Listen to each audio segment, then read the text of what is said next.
ধাম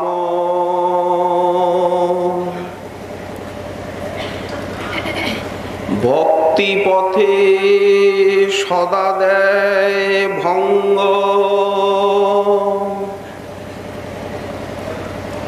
কিবা সে করিতে পারে কাম ক্রোধ সাধকেরে যদি হয় সাধু জনার সঙ্গ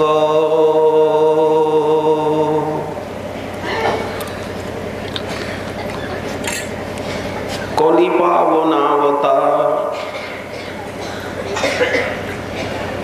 সর্বাবতার সার শিরোমণি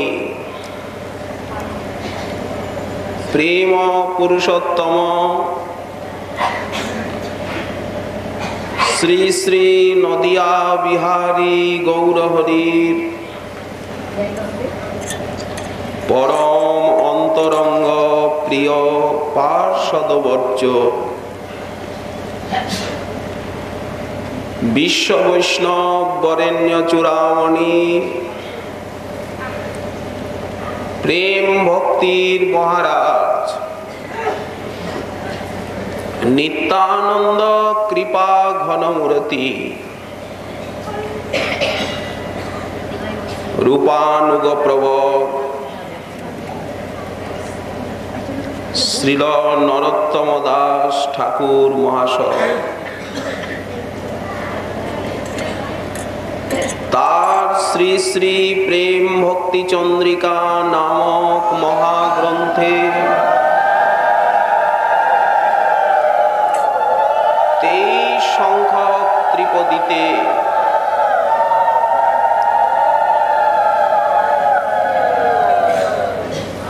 সাধকের সাধনার যে প্রধানতম শত্রু স্বতন্ত্র কামনা শ্রীপাদ তার উল্লেখ করলেন এবং এও জানালেন একমাত্র প্রতিবিধি বা প্রতিকারটি হচ্ছে সাধু সঙ্গ। কিবা সে করিতে পারে কাম ক্রোধ সাধকেরে। সাধকের কথা বলছেন। সমস্ত আলোচনাই সাধকগণের জন্য, তাই সাধকেরে যদি হয় সাধুজনার সঙ্গ। আমরা কয়েকদিন যাবৎ এই সাধু সঙ্গ সম্বন্ধে সিন্ধুতে এক বিন্দুর মতো কতগুলি এলোমেলো কথা আমরা আলোচনা করে আসছিলাম। কেন? সাধু সঙ্গই হচ্ছে ভক্তির জীবনী শক্তি, ভিত্তিভূমি। যে জাতীয় সাধু সঙ্গ আমরা লাভ করব,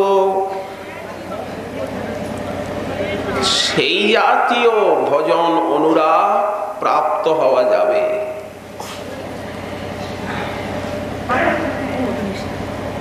শ্রীমৎ জীব গোস্বামী চরণ ভক্তি সন্দর্ভে পরতত্ত্ব সাম্যক্ষ ব্যাখ্যায় বললেন,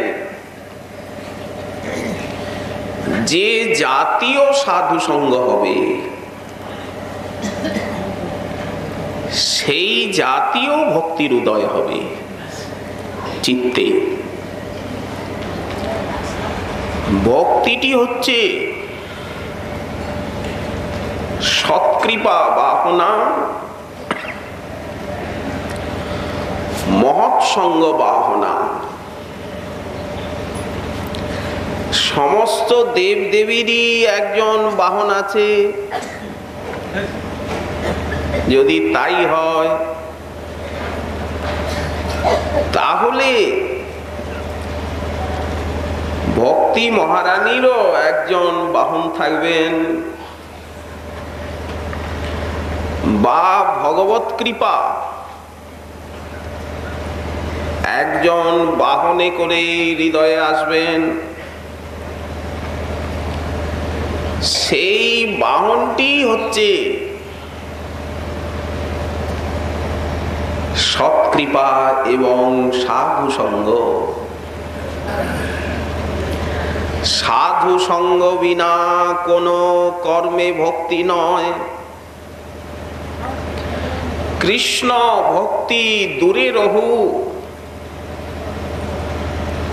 ভক্তির কথা তো দূরে, সংসার না হয় ক্ষয়। সংসার ক্ষয় হওয়ার যখন সময় হবে তখনই তো সাধু সঙ্গ মিলবে, তখনই ভক্তি লাভ হবে। মহারাজ মুচকুন্দ তাই বললেন, ভবাপবর্গ ভ্রমত যদা ভবে জনস্য তর্হাচ্যুত সৎসমাগমঃ সৎসঙ্গম জর্হি তদৈব সদ্গতৌ পরাবরেশে রতি তৈ রতির্জায়তে। পাঠান্তর আছে মতি জায়তে। সেইখানে বিবেচ্য এই, যদি নারায়ণ ভক্তের সঙ্গ হয় তো বিষ্ণু ভক্তি লাভ হবে, যদি রাম ভক্তের সঙ্গ হয় তো আপনার জিহ্বায় রাম রাম উচ্চারিত হবে, আপনি অনায়াসে। যদি দ্বারকাধীশের ভক্তের সঙ্গ হয় তো আপনি সেই রঞ্ছর ভগবান বিঠ্ঠলনাথ কি শ্রীনিবাস বেঙ্কটেশ্বরের উপাসক হবেন, বেঙ্কট ভগবানের আরাধনা করবেন। সেই ভক্তের সঙ্গ হয়েছে। যদি কৃষ্ণ ভক্তির সঙ্গ হয় ব্রজ উপাসকের, তখন আপনার ভিতরে ব্রজভক্তির অঙ্কুর সঞ্জাত হবে। সরল কথা। যদি মধুর রসাশ্রয়ী রাধা মাধবের একান্ত উপাসকের সঙ্গ হয় তখন রাধা মাধবে নিষ্ঠা হবে। এই তো। যদি একান্তভাবে নিতাই গৌরাঙ্গের প্রিয় ভক্ত যারা, তাদের সঙ্গ হয় তো নিতাই গৌর ভক্তির আলোক আপনার হৃদয়কে উজ্জ্বলীকৃত করবে। এ তো সরল কথা। অনন্য রাধানিষ্ঠ মহাপুরুষের সঙ্গ প্রসঙ্গ হলে আপনার জিহ্বা আপনি রাধা রাধা বলবে। যেমন সঙ্গ তেমন রঙ্গ। এ কথা আর বলা হলো না, এটা বলতে নেই, গোপনে রাখা হলো।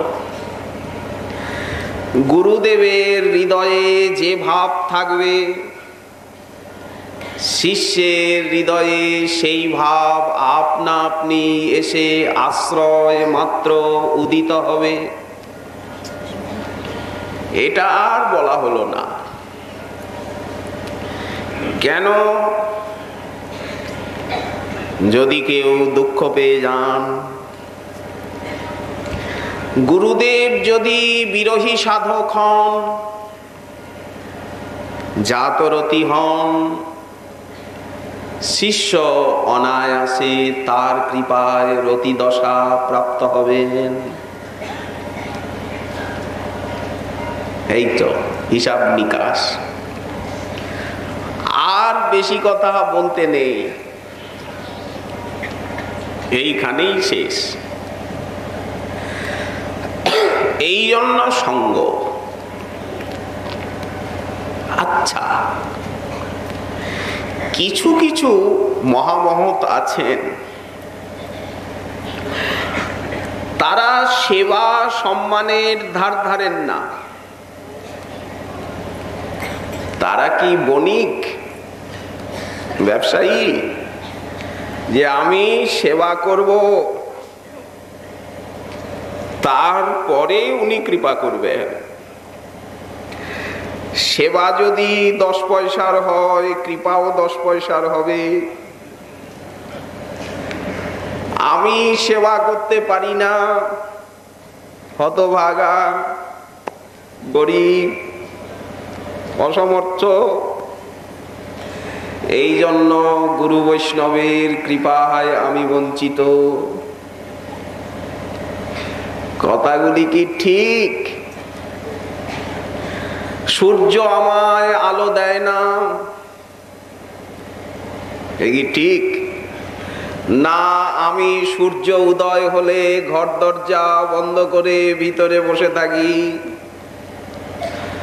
অন্তরের কপাট খুলি না, কপাটটা আটকে রেখে দিয়েছি, কপটতার কপাট। আলো ঢুকবে কি করে? জল আমায় শীতলতা দেয় না, বায়ু আমার প্রতি কৃপণতা করে। এই কথাগুলি যেমন অলিক,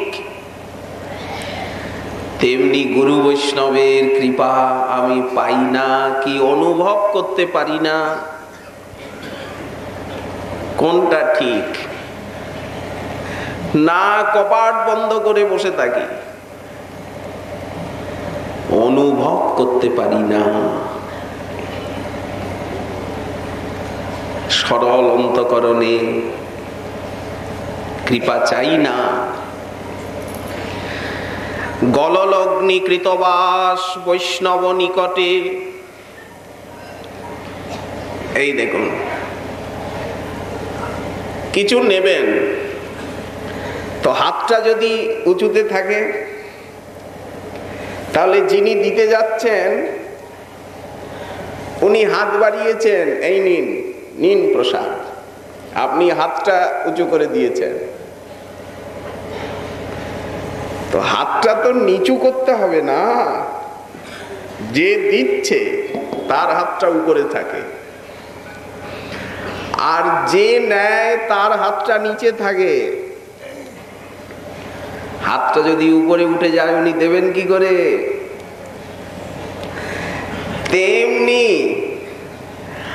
আমি যদি অভিমান মঞ্চে বসে থাকি, লেশ মাত্র অভিমান আমার হৃদয়ে থাকে, কুলের, শিলের, বিদ্যার, ভজনের, পাণ্ডিত্যের কত রকমের অভিমান আছে, তো পাবো না, সাধু কৃপা মিলবে না। অভিমান শূন্য হয়ে এসো, তবে কৃপা পাবে। অত সহজ নয় কৃপা পাওয়া। গললগ্নি কৃতবাস বৈষ্ণব নিকটে। দন্তে তৃণকরি দাঁড়াইব নিষ্কপটে, কাঁদিয়া কাঁদিয়া জানাইব দুঃখ গ্রাম। সংসার অনল হইতে মাগিব বিশ্রাম। তখন আমা লাগি কৃষ্ণে নিবে দিবেন প্রচুর বৈষ্ণব ঠাকুর। বৈষ্ণবের দয়া নিবেদনে কৃষ্ণ দয়াময়, মোহেন পামর প্রতি হবেন সদয়। এই তো রাস্তা, অন্য রাস্তা তো নেই। তো যারা মহামহৎ তারা সেবা সম্মানের অপেক্ষা রাখেন না। দৃষ্টান্ত, দুরাবস্থা দেখলেই কৃপা করেন। দয়ালু কিনা, গৌর হতে অধিক দয়া। গৌরের ভক্তবৃন্দ যথা নলকুবরয় নলকুবর মণিগ্রীবয় নারদস্য। গোস্বামীপাদ দৃষ্টান্ত দিলেন চোখে আঙুল দিয়ে। ওরা তো ঠাই দাঁড়িয়ে আছে, এরা তো জলের থেকে উঠে বসনাবৃত দেহে কৃতাঞ্জলি হয়ে অবস্থান করছিল সুরললনারা। সেই কৈলাস উপবনে রম্যে মন্দা কিন্নাং মদোৎকট বারুণিং মদিরাং পিত্বা মদা ঘূর্ণিত লোচন স্ত্রী জনৈর অনুগায়দ্ভিশ্চেরেতু পুষ্পিতে বনে। কৈলাসের উপবনে মন্দাকিনীর জলে পৈশাচিক রঙ্গরস বিস্তার করছিল। অন্তঃপ্রবিশ্য গঙ্গায়াম, বিষ্ণুপাদোদ্ভবা গঙ্গা, বিষ্ণুপদী ভগবতী সেই গঙ্গার জলে অন্তঃপ্রবিশ্য গঙ্গায়াম অম্বোজ বনরাজিনী চিক্রীরতু যুবতীভি গজাবিব করেনুভি। শ্রী শুকমুনি বর্ণনা দিচ্ছেন নলকুবর মণিগ্রীবের দুরাবস্থার চূড়ান্ত সীমা। ঋষি যাচ্ছিলেন হরিগুণ গাইতে গাইতে। সেই সাত্ত্বিক পরিবেশ বৈষ্ণবরাজ শ্রীমন মহাদেবের নিলয় সেই কৈলাস। বুঝি মহাদেবের দর্শনেই যাচ্ছিলেন উনি। দেবর্ষি সুরললনারা বসনাবৃত হয়ে কৃতাঞ্জলি ভাবে অবস্থান করছিল। সেই কুবেরের তনয়োদয় দিগম্বর মদিরামত্ত মদা ঘূর্ণিত লোচন ওদেরকে ডাকছে, এসো। আরে উঠে গেলে কেন, এসো। ঋষি ঋষি আসছে। আরে ঋষি ছেড়ে দাও, ওই রকম কত ঋষি আমাদের দ্বারে ঘুরে বেড়ায়। ভিখারি ভিখারি সাধু দেখলে আমরা মনে করি বুঝি কি চাইতে এসেছে, এই হাত পাতলো বলে। অবশ্য হাত পাতার লোকেরও অভাব নেই, এ কথাও সত্য। সকলের হাত তো আর এইরকম থাকে না। এই ভিখারি হবে। ঋষি সামনে এগিয়ে এলেন, ভক্তি রসময় মূরতি। প্রণামটা তো করা উচিত, শিষ্টাচার। বৈষ্ণব দেখিয়া যেবা নানোয়ায় মুন্ড, সেই মুন্ড পরে গিয়া নরকের কুণ্ড। ওই মাথাটা থাকবে,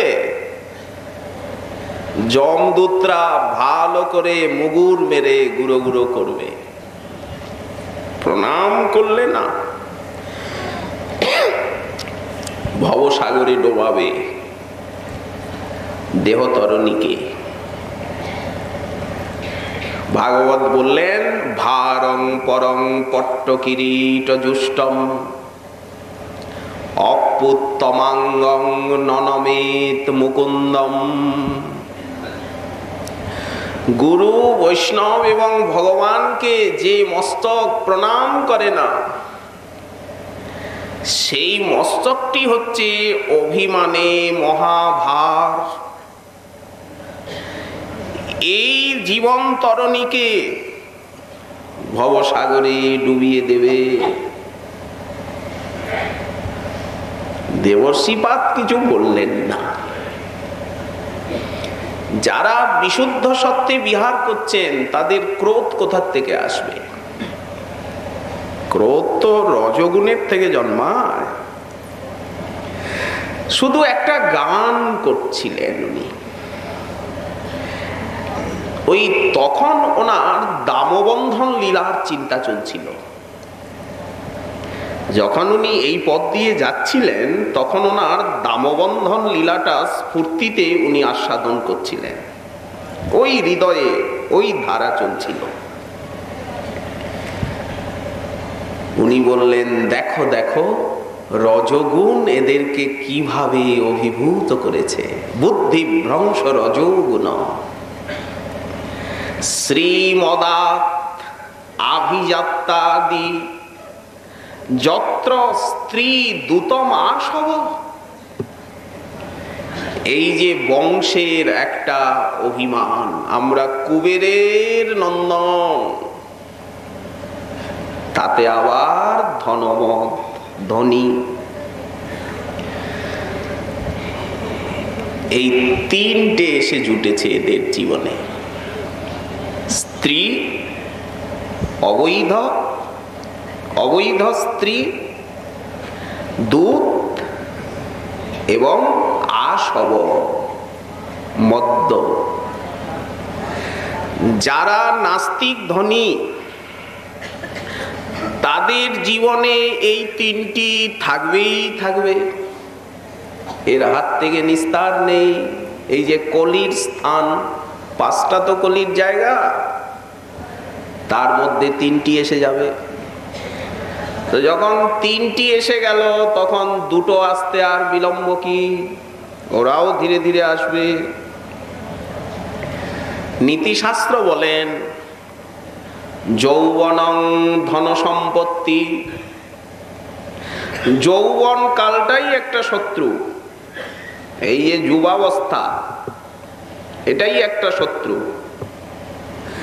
তাতে আবার যদি ধন সম্পত্তি থাকে, টাকা ওরাও, স্রোতের জলের মতো টাকা আসছে, ওরাও টাকা,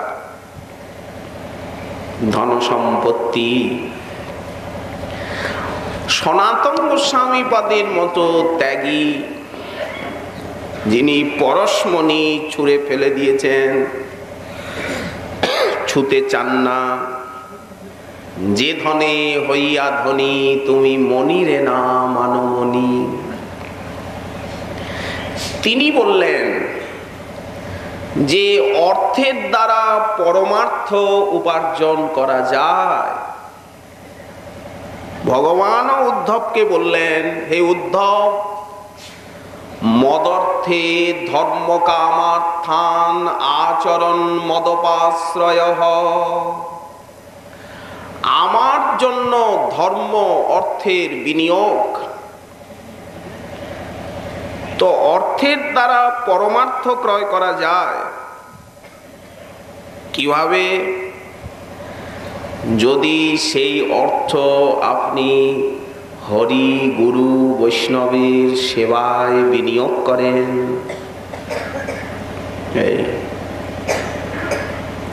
আর সেই অর্থ যদি বহির্মুখ স্ত্রী পুত্রের সেবায় লাগিয়ে দেন, দুটো কি সমান হলো? কিন্তু মোহ আমাদেরকে বুঝতে দেয় না। বুঝলে তো হলোই। যৌবনং ধন সম্পত্তি প্রভুত্তম, তাতে আবার প্রভুত্ব। অনেক লোক মানে গণে সম্মান করে। কারা মানে? শৌনক ঋষি বললেন কারা মানে? আমার মতো যারা, তারাই মানে। বেড়ালের ভিতরে বন বিড়াল, এই তো। কোন সাধু পুরুষ তো আর আমায় মানে গণে না। অকৌবিদ কৌবিদবাদান বদস্যথ নাতিবিদাম বরিষ্ঠ। রঘুগণ একটু মুখ খুলেছিলেন, একটু জিজ্ঞাসা করেছিলেন, সঙ্গে সঙ্গে জড়ভরত মহোদয় বললেন তুমি অজ্ঞানী, অথচ জ্ঞানীর মতো কথা বলছো। তোমার কথা শুনেই আমি বুঝতে পেরেছি তোমার আত্মতত্ত্ব জ্ঞান নাই। এই দেখো পরিষ্কার কথা। অকৌবিদ কৌবিদবাদবাদান বদস্যথ নাতিবিদাম বরিষ্ঠ। তুমি ব্যবহারকে সত্য বলে মনে করছো, পারমার্থিক অনুভূতি তোমার নেই। প্রভুত্তম অবিবেকিতা, বুদ্ধিহীনতা। এই তো পাঁচটা। একৈকম অপি অনর্থায়, এরা একটাই পর্যাপ্ত। কিমু যত্র চতুষ্টয়ম, চারটে। যেখানে চারটে একবারে উপস্থিত, সেইখানে অধঃপতন হবে না, হতে বাধ্য, টেনে নিচে নিয়ে আসবে। কি সুন্দর গান গাইলেন। এই দেহাভিমান, দুরন্ত দেহাভিমান, হন্যতে পশব যত্র নির্দয়ৈর অজিতাত্মভি মন্যমানমিমং দেহম অজরা মৃত্যু নশ্বরম। এই নশ্বর দেহকে অজর অমর বলে মনে করে এই দেহাভিমানীরা। নারদ গাইছেন, দেব সঙ্গীতম অপ্পন্তে কৃমিবিদ ভস্ম সংহিতম ভূতদ্রুক তৎকৃতে স্বার্থং কিং বেদ নিরয়োজতঃ। যদি দেবতার দেহ হয়, কিন্তু কৃমিবিদ ভস্ম সংহিতম। যদি নরদেব বলে কি ভূদেব বলে, পরিণামটা কি? কৃমি না ভস্ম না বিট। এই তো যারা এই দেহ ধারণের জন্য অপরকে হিংসা করে, তারা কি স্বার্থকুশল? যার থেকে নিরয় অর্থাৎ নরক। নারদ প্রশ্ন করছেন, গান করছেন তিনি, বলো ভাই দেহটা কার? এই দেহের অংশীদার কজন? দেহ কিম অন্নদাতু সম, যে অন্ন দিয়ে পালন করলো। দেহটা তো অন্নময়, অন্নের উপরে দাঁড়িয়ে আছে, এটা অন্নময় কোষ। এই যে শরীরটা, এটা অন্নময় কোষ। এর ভিতরে আছে প্রাণময় কোষ, পঞ্চপ্রাণ, ওইটাই প্রাণময় কোষ। প্রাণময় কোষের ভিতরে আছে মনোময় কোষ। মনোময় কোষের ভিতরে আছে বিজ্ঞানময় কোষ, বুদ্ধি। বুদ্ধিকেই বলা হয় বিজ্ঞানময় কোষ। আর বুদ্ধিকে অতিক্রম করে আছে আনন্দময় কোষ, আত্মা। উপনিষদ এতটুকুই বললেন। এরপরে আরো আছে, পরমাত্মা আছেন, কিন্তু পরমাত্মা তো আর দেহের অধীন নন, উনি তো সাক্ষী, দ্রষ্টা মাত্র। এই দেহটা কার? অন্নদাতা। অন্নদাতু সম মাতু পিতুরে বচ। মাতুর পিতুর বা বলিন ক্রেতুর অগ্নে শুনো পিবা। কি অদ্ভুত রহস্য! ভাগবত দার্শনিক শাস্ত্র, কোন কাহিনী নয়, গল্প নয় যে চর বেচর বলে গেলাম। মা বলবেন আমার দেহ, পিতা বলবেন আমার, দাদু বলবেন বারে বা, আমি যদি না থাকতাম তোমার মা কোথাতে আসতেন? ঠাকুর দাদা বলবে বারে বা, বাপের বাপ আমি। তাহলে কার? বললেন নির্ণয় হয় না। আগে কৃতদাস প্রথা ছিল, বাজারে মানুষ বিক্রি হতো, মোগল আমলেও হয়েছে। তো কৃতদাস যে কিনে নিল, সে বলল আমার, আমি অমুক টাকা দিয়ে একে কিনে এনেছি। অগ্নি বলবে কেউ যদি অংশীদার না থাকে, আমি তো আছি। আমি যখন রাস্তা দিয়ে চলে যাই, তখন কুকুরগুলো আমার দিকে তাকায়, বলে কি কেমন নাদুস নুদুস, এই তো আমাদের খাদ্য। খাদ্য, এই দেহটা কুকুরের খাদ্য, টেনে ছিঁড়ে খাবে। শ্মশানে শরীর মম পরিয়া রহিবে, বিহঙ্গ পতঙ্গ তাই বিহার করিবে, মহোৎসব করিবে সাধের দেহ লয়ে, ছিঁড়ে ছিঁড়ে খাবে। যদি কেউ অংশীদার না থাকে, ওয়ারিশ না থাকে,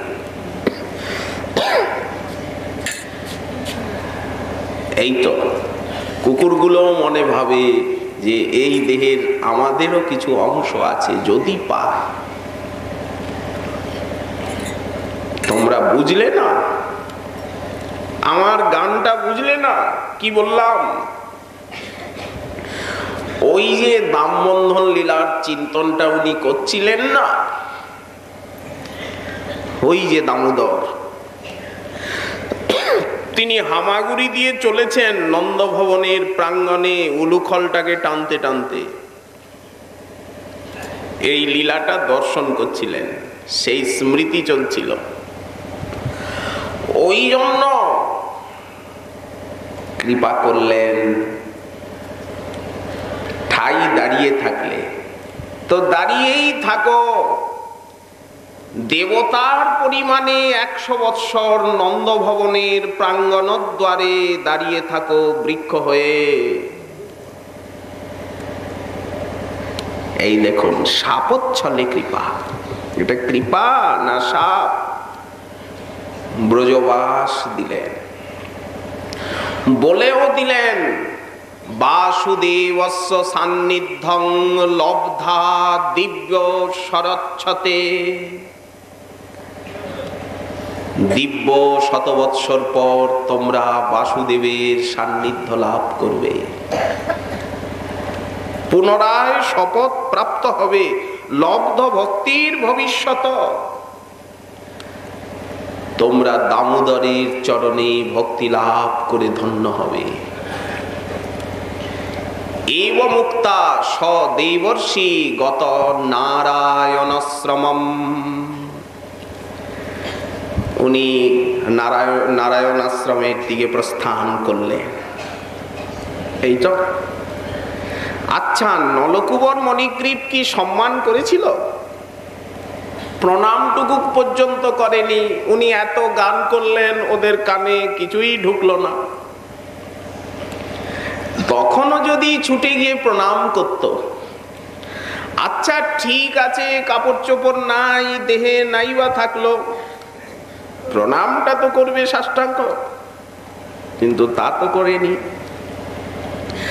এর দ্বারা গোস্বামীপাদ বোঝাতে চাইছেন যে মহাভাগবত যারা, তারা সেবা সম্মানের অপেক্ষা রাখেন না, সামনে পড়লেই কৃপা করবেন, সামনে পড়লেই ছাড়াছাড়ি নাই, কৃপা হবেই হবে। আরেকটি দৃষ্টান্ত, হেই বর্বর কাহাকা, রে বোরহার সাধু অতিক্রমত কিমিদম বিষমমুজ্ঝতে জানম। ভেতরের থেকে রহুগণ গর্জন করে উঠল, পালকি উঁচু নিচু হচ্ছে কেন, একে বেঁকে চলছে কেন পালকি, ঠিক মতো পালকি নিয়ে চলো। বাহকগণ ওরা ভয়ে কাঁপতে আরম্ভ করেছে। নরদেব বয়ং ন প্রমত্তা, আমরা প্রমত্ত নই, সাধু এব বহাম, আমরা ঠিক মতো বহন করছি। অধুনা নিযুক্ত, এখনই একটা নূতন লোক নিযুক্ত হয়েছে, অনেন সহ বরহুম নালং সমর্থা। রঘুগণ মনে মনে ভাবলেন, লোকটা কে, কে বটে দেখি। উনি মুখ বাড়িয়েছেন, অয়ম, সেই নাদুস নদুস লোকটা। সঙ্গে সঙ্গে রজগুণী হাসি মজা করছেন, ভাই তুমি এত রোগা, কতদিন খাওনি, আহা ঘেমে নে অস্থির হয়েছ, একাই এত দূর পালকিটা বয়ে নিয়ে আসছো।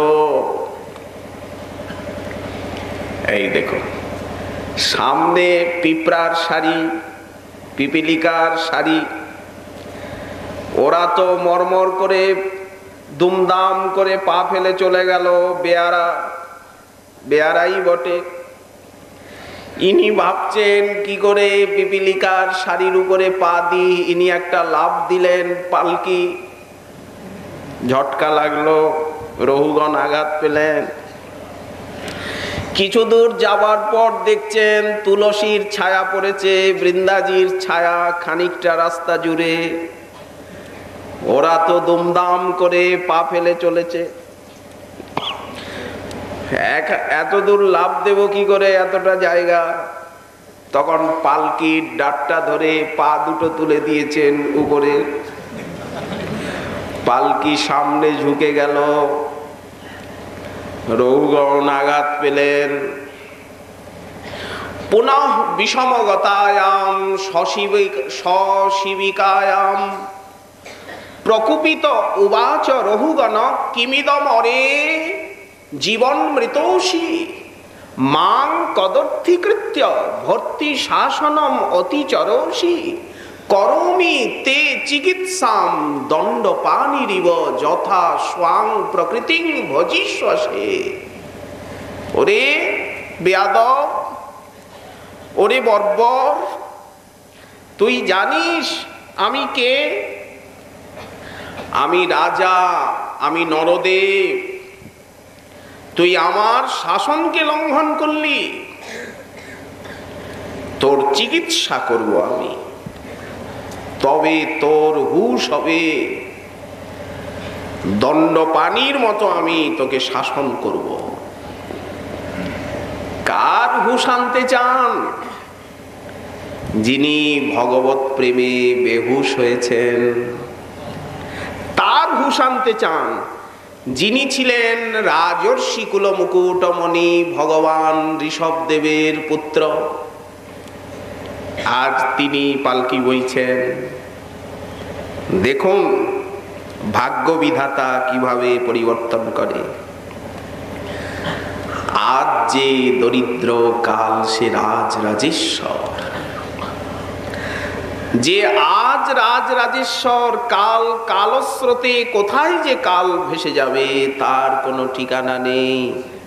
ঠাকুর মহাশয় বললেন, স্বপ্ন, এ সংসার যেন নাটুয়ার নাটক হচ্ছে। তো আপনি ধনীর নাটক করছেন আর উনি গরিবের নাটক করছেন। তো নাটকই তো নাটকে যাই হোক না কেন, অভিনয়টা অভিনয়ই তো বটে। যেন নাটুয়ার নাট দেখিতে দেখিতে কিছু নয়, হেন মায়া করে যে পরম ঈশ্বর সেই, তারে মন সদা করো ভয়। মায়াবীকে ভয় করছেন উনি। অপরাধ হয়ে গেল, এত বড় মহতের অপমান। যিনি মাতা পিতার সঙ্গে কথা বলেননি জীবনে, প্রাণ সংকট উপস্থিত, সেই ভদ্রকালীর মন্দির, সেইখানেও টু শব্দ করেননি।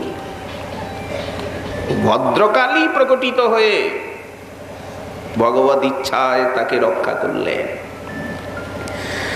সেইখানে সুকমুনি বলছেন যে যারা ভগবত চরণে শরণাগত, তারা শিরচ্ছেদের মতো বিপদ উপস্থিত হলেও চঞ্চল হন না। কই, উনি পালাতে চেষ্টা করেছেন? চঞ্চল হয়েছেন? ভগবান স্বয়ং ভদ্রকালী আদি রূপে সেই শরণাগতকে রক্ষা করে থাকেন। তিনি শরণাগত বৎস, ওটা তার কাজ। কিভাবে, কি রূপে, কোথায় তিনি ভক্তকে রক্ষা করবেন, ওটা ওনার হাতে আছে। হঠাৎ উনি কথা বলে ফেললেন, এতদিন পর মুখ খুললেন। হরিণ জন্ম, তারপরে এই জন্মের এতদিন গেছে। রাজন,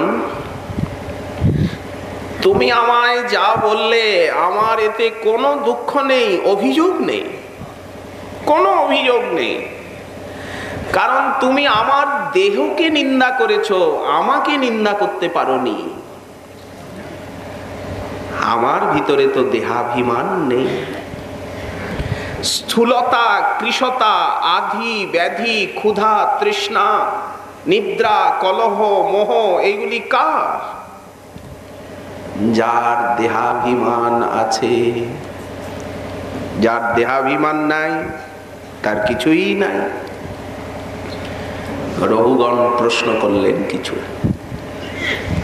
প্রশ্ন করেননি। এই দাঁড়াও। উনি পালকির থেকে নামলেন, আপাদ মস্তক লোকটার দিকে তাকাচ্ছেন। কে এই লোকটা? এই একে কোথার থেকে ধরে এনেছো? আগে রাস্তায় চলছিল টলতে টলতে। এই তোমার নাম কি? কোথায় তোমার জন্ম? কোন জাতের?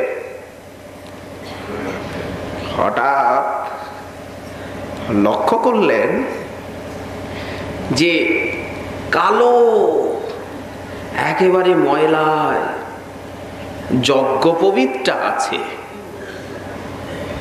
আপনি ব্রাহ্মণ? আপনি ব্রাহ্মণ? কোথার থেকে এসেছেন? বিভর্ষি সূত্রম কতম অবধূতঃ কুত্রেত্য ইহাপি কস্মাৎ। কে আপনি? আপনি বিপ্রনন্দন, আমি ব্রাহ্মণকে আমার সেবায় লাগালাম, ব্রাহ্মণ আমার পালকি বহন করল। সঙ্গে সঙ্গে উনি চরণে নিপতিত হয়েছেন। যোগ্য আধার। না হং বিশঙ্কে সুররাজ বজ্রা নতার্ক্ষশূলা ন যমস্য দণ্ডাৎ নাগনর্ক সোমা নীলবিত্যপাস্রা ছঙ্কে ভৃশং ব্রহ্মকুলাবমানা। আমি দেবরাজ ইন্দ্রের বজ্রকে এত ভয় পাই না, আমি বরুণ পাশেও এত ভীত নই, মহাদেবের পাশুপত অস্ত্রকেও আমি এত ভয় পাই না। ব্রাহ্মণের অপমানে আমার যত ভয়। ভাগবতের শিক্ষা স্বর্ণাক্ষরে লেখা আছে। আপনি বিপ্র, অবধূত বেশ ধারণ করেছেন। আপনি কি দত্তাত্রেয়? আপনি কি কপিল দেব? কি সনত কুমার? আমাকে কৃপা করে এইখানে উপস্থিত, কথা বলছেন না কেন? জড়ভরত মহোদয় বললেন, আমি সনত কুমারও নই, ভগবান কপিলও নই, ভগবান দত্তাত্রেয়ও নই। আমি পূর্বজন্মে রাজর্ষি ভরত ছিলাম, চক্রবর্তী সম্রাট। তারপরে ভাগ্য দোষে হরিণ হয়ে জন্ম নিয়েছিলাম। এটা আমার তৃতীয় জন্ম। তাহলে এইভাবে ঘুরছেন কেন চক্রবর্তী সম্রাট হয়ে, পুণ্যশ্লোক শিখামণি হয়ে? তত্রাপি স্বজন সংগাচ্চ ভৃশম উদ্বীজমান। কেন কথা বলেন না? কেন কারো সঙ্গে মেশেন না? হৃদয়ের সম্পত্তি হারিয়ে যাবে। হৃদয়ে যে ধন আছে সেই ধন খুইয়ে যাবে, খোয়ানোর ভয়, পাছে খুইয়ে যায়। সেই জন্য এইভাবে চলি। দেখুন শিক্ষা, মাত্র দাঁড়িয়ে দাঁড়িয়ে। আমরা তো ব্যাসাসনে গেড়ে বসে, আসনে গেড়ে বসে ভালো করে শুনি, এই তো। ওখানে রাস্তায় দাঁড়িয়ে দাঁড়িয়ে কথা হচ্ছে, আসন কই, মালাচন্দন কই, প্রশ্নোত্তর। রঘুগণের হৃদয় আলোকিত হয়ে গেল বর্ণনা শুনে। স্বল্প সময় সঙ্গে সঙ্গে স্তুতি করছেন। অহো নির্জন্মাখিল জন্ম শোভনম কিং জন্মভিস্তপরৈরপ্পমুষ্মিন নজদ ঋষিকেশ যশকৃতাত্মনাং মহাত্মনাং বহ প্রচুর সমাগমঃ। আজ অনুভব করলাম যে এই যে নরতনু, অখিল জন্মের ভিতরে এই মনুষ্য জন্ম যে শ্রেষ্ঠতম, এইটা আজ আমার অনুভব হলো। অনুভূতির দরজাটাই খুলে গেল। তাহলে মহাপুরুষ করেন কি? জন্ম জন্ম যে চাবিটা লাগানো আছে না হৃদয় সিন্ধুকে, সেই চাবিটা মহাপুরুষের হাতে ভগবান দিয়েছেন। তো চাবি না থাকলে তো সিন্ধুক খোলা যাবে না। মহাপুরুষ করেন কি? নিত্য কৃষ্ণ দাস জীবের সেই অনাদিকালের থেকে যে অবিদ্যার কপাট লেগে আছে, ভক্তির চাবি দিয়ে, প্রেমের চাবি দিয়ে খুলে দেন। তখন জীব কৃষ্ণ দাসে প্রতিষ্ঠিত হয়ে যায়, জীবন মুক্তি লাভ করে। পরশমণির সনে তোমায় কি দিব তুলনা, পরশমণির সঙ্গেও তুলনা হয় না শ্রী গুরু বৈষ্ণবের। আজ আমি বুঝলাম মুহূর্তকাল, এক মুহূর্ত কত মিনিট হয়? ভাগবতে হিসাব আছে, একটা অধ্যায়ই আছে দণ্ড, মুহূর্ত, ত্রুটি, কালের সূক্ষ্ম সূক্ষ্ম বিচারগুলি। মুহূর্তকাল আমি আপনার সঙ্গ করলাম, আমার অন্তরে কত প্রশ্ন ছিল, ভগবান আছেন কি নেই, তিনি কেমন, আস্তিকতা নাস্তিকতা, কত প্রশ্ন ছিল। কিন্তু মুহূর্তকাল আপনার সঙ্গ করে আমার সমস্ত অবিবেক, মানুষ যে তর্ক করে, তর্কের একটা মূল আছে, তো মূলটি কি? অবিবেক। সেই দুস্তর্ক মূল অপহত বিবেক, আমার সেই অবিবেক অপহত হলো, বিনষ্ট হয়ে গেল। জড়ভরত মহোদয়ও বলেছিলেন, রঘুগণ, কোন সাধনার দ্বারা হবে না, হৃদয় উজ্জ্বল হবে না, অবিদ্যা নাশ হবে না। একটাই সাধনা আছে, রহুগণই তপসা ন জাতি নচেজ্জয়া নির্বপনাদ গৃহাদ বা ন ছন্দসা নৈব জলাগ্নি সূর্যৈ বিনা মহৎপাদ রজোভিষেকম। মহতের চরণ রেণুতে অভিষিক্ত হতে হবে। বৈষ্ণব চরণ রেণু মস্তকে ভূষণ বিনু, নাহি আর ভূষণের অন্ত। ঠাকুর মহাশয়ও বললেন, বৈষ্ণব চরণ রেণু ভূষণ করিয়া তনু, যাহা হইতে অনুভব হয়। মার্জন হয় ভজন সাধু সঙ্গে অনুক্ষণ, অজ্ঞান অবিদ্যা পরাজয়। এই তো অজ্ঞান অবিদ্যা নষ্ট হবে এই সাধু সঙ্গ।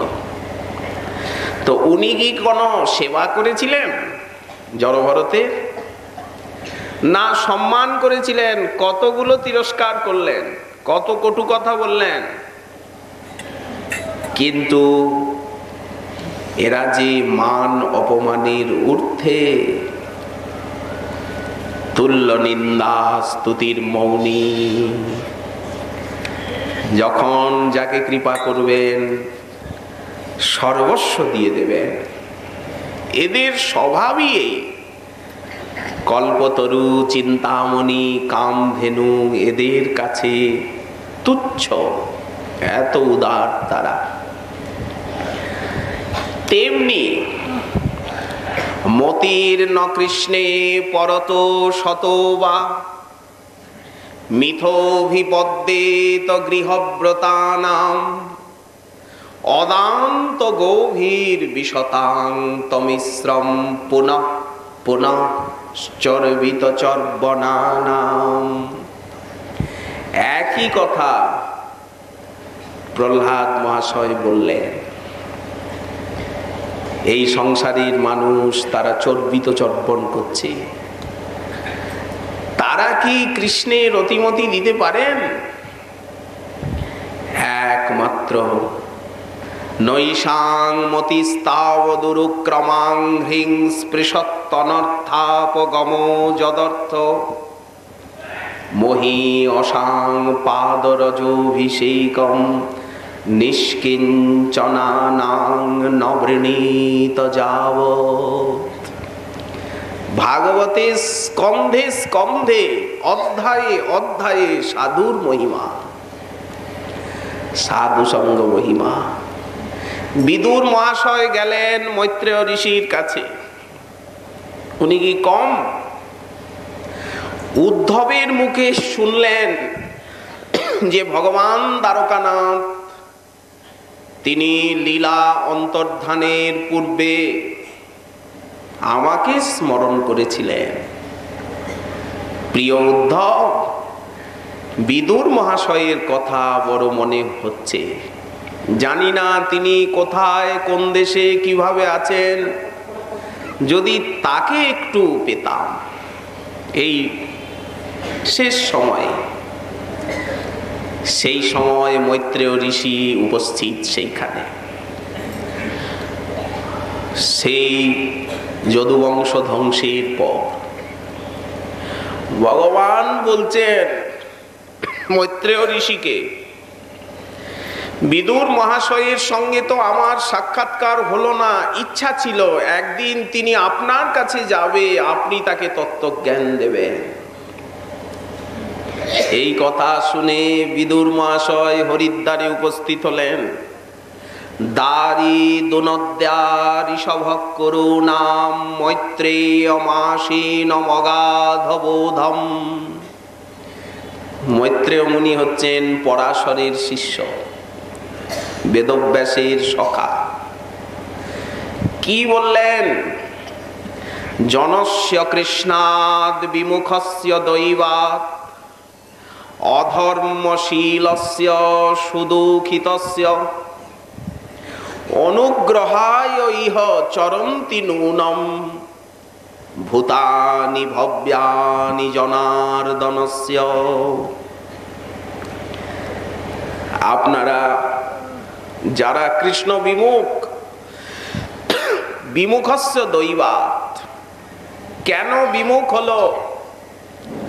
ভাগ্য তাদেরকে বিড়ম্বিত করেছে। ভগবানের কি দোষ? আমাদের ভাগ্য আমাদেরকে বিড়ম্বিত করে, দুর্ভাগ্য। তাই তারা অধর্মশীল, অধর্মপরায়ণ, এই জন্য অত্যন্ত সুদুঃখিত, দুঃখী। সেই সমস্ত দুঃখী জীবগণকে কৃপা করবার জন্য আপনারা ঘুরে বেড়ান জগতে এই মানবাকৃতি ধারণ করে। এই দেখুন, মহৎ বিচলনং নৃণাং গৃহীণাং দীনচেতসাং। সাধুগণ যদি পরিভ্রমণ না করেন, সূর্য যদি আকাশে না ঘোরে, তো অন্ধকার কি করে দূরে যাবে? মহৎ বিচলনং নৃণাং গৃহীণাং দীনচেতসাং নিঃশ্রেয়সায় ভগবান কল্পতে নান্যতা ক্বচিৎ। গর্গাচার্যকে দেখে শ্রী গোপরাজ নন্দের এই উক্তি, এই সাধু সঙ্গ মহিমা। ঠাকুর মহাশয় বললেন, কিবা সে করিতে পারে কাম ক্রোধ সাধকেরে, যদি হয় সাধু জনার সঙ্গ। এই সাধু সঙ্গ সম্বন্ধে আরো যে দৃষ্টান্তের প্রয়োজন আছে। আমরা বাইরের কথা বললাম, ভিতরের কথা তো কিছু বলা হলো না। বাইরেরই তো দৃষ্টান্ত এগুলি। মহাপ্রভুর পরিকরগণের দৃষ্টান্ত তো দেওয়া হলো না, ঘরের কথা তো কিছু বলা হলো না। আবার শ্রী শ্রীমন মহাপ্রভুর কৃপা হলে আগামীকাল সে বিষয়ে রইল আস্বাদনের আকাঙ্ক্ষা। আজকে আমাদের প্রেম ভক্তি চন্দ্রিকা কথার এইখানে